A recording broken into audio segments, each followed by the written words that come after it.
My family refused to support me when I was struggling financially. Now I realize they betrayed me. I still remember the day my brother's voice turned cold over the phone. "You've got to figure things out on your own, John," he said. "I can't keep bailing you out. I've got my own life." And just like that, the last thread connecting me to any kind of family safety net was gone. It wasn't like I was asking for a fortune. I just needed a loan to cover rent until I found a job. But he shut me down without hesitation, and my parents, well, they'd already made it clear I was on my own. I sat in my small, dim apartment in Los Angeles, staring at a pile of unpaid bills, an empty fridge, and a backpack tossed in the corner. That backpack had been with me across continents: Europe, South America, Asia. I had walked through the jungles of Brazil, stood on windswept cliffs in Ireland, and wandered through ancient markets in Morocco. Back then, I felt unstoppable. But travel drains your savings fast, and once the money was gone, I came back to the States with nothing but memories and a stubborn hope that I could start over. That hope didn't last long. I got robbed twice in the first year. The second time, they took everything I had of value: my laptop, my camera, even my watch. Without skills employers valued and with a resume full of travel but no steady work, I found myself drifting from one odd job to another. Eventually, I started collecting scrap metal. It wasn't glamorous, but it was cash in hand. I'd roam construction sites, alleys, and sometimes even forests outside the city, searching for anything I could sell to the scrapyard. One late afternoon, with the sun sinking and the smog turning the sky an odd orange, I decided to explore a forest trail near the northern edge of the city. It wasn't the kind of place tourists went. Locals knew it for its steep hills, thick underbrush, and strange stories. People claimed they'd seen odd lights there at night, or heard machinery when no one was around. I followed a narrow dirt path, brushing past dry shrubs.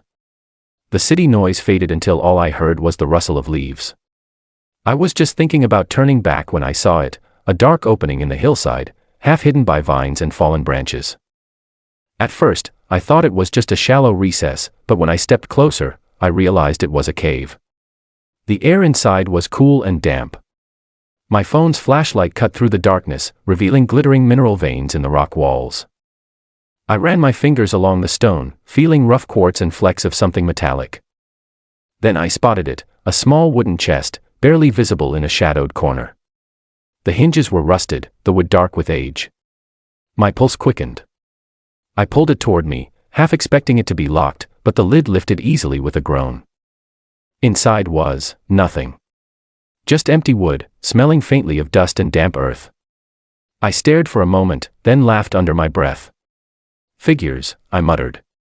Treasure always seemed to be for someone else, never for me. Still, the cave had an odd pull.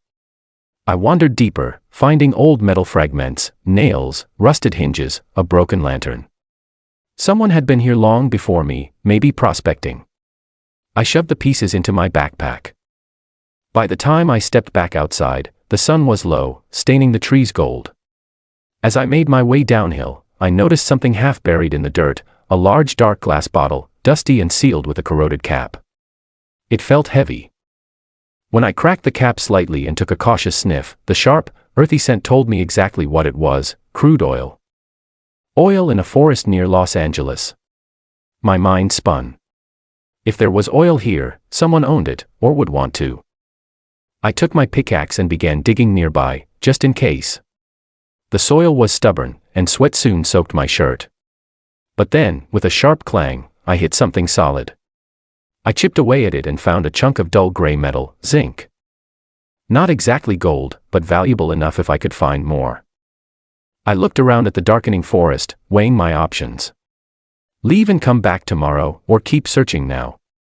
I decided on a middle ground, marked the spot with a broken branch and head home before nightfall. That night, I couldn't sleep. My thoughts kept returning to that bottle of oil, the zinc, and the way the cave seemed untouched.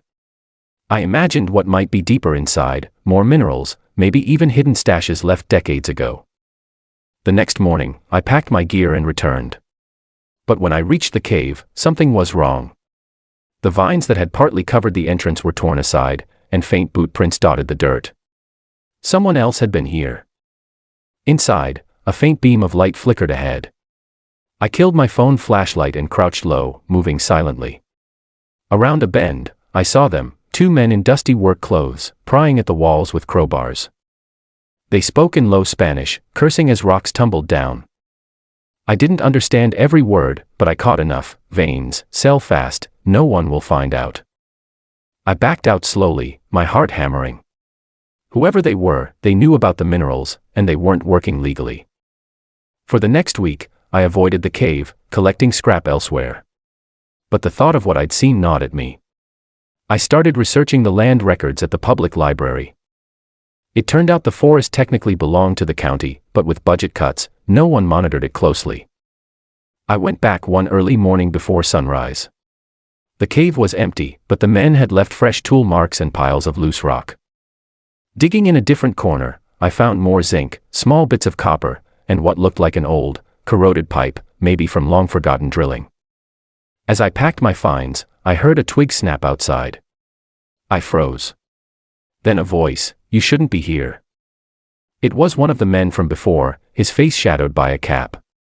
He stepped closer, and I saw the glint of a knife at his belt. "What you take from here belongs to us now," he said. My mouth went dry. "It's public land," I managed. He smirked. "Then the public won't notice if you disappear." I left without arguing, my backpack suddenly feeling like a target on my shoulders. From then on, every trip to the forest was a gamble. I started going at odd hours, keeping watch for the men. Once, I thought I saw someone following me on the trail. Another time, I returned to my apartment to find my door ajar, though nothing seemed stolen. The discoveries kept coming, small amounts of scrap, bits of valuable metal, and once even a sealed tin box with rusted coins inside. But the more I found, the more paranoid I became. One rainy evening, I was sorting my finds when I noticed a folded note tucked under my apartment door. In rough handwriting, it read, "Stay out of the forest. Last warning." I sat there, the rain tapping against the window, wondering if I'd finally pushed my luck too far. Part of me wanted to stop, to walk away and find safer work. But another part, the stubborn, desperate part, knew that whatever was hidden in that cave could change my life. The next day, I went back. The cave was silent, empty. I worked quickly, prying at a section of rock I'd avoided before. After an hour, my pickaxe struck something hollow. I dug frantically, revealing a metal drum, sealed and heavy.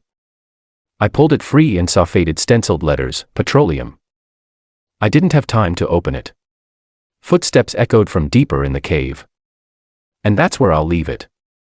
Because right now, sitting in my apartment with the drum hidden under a tarp, I can still hear those footsteps in my head. I don't know if they saw me. I don't know if they followed me home.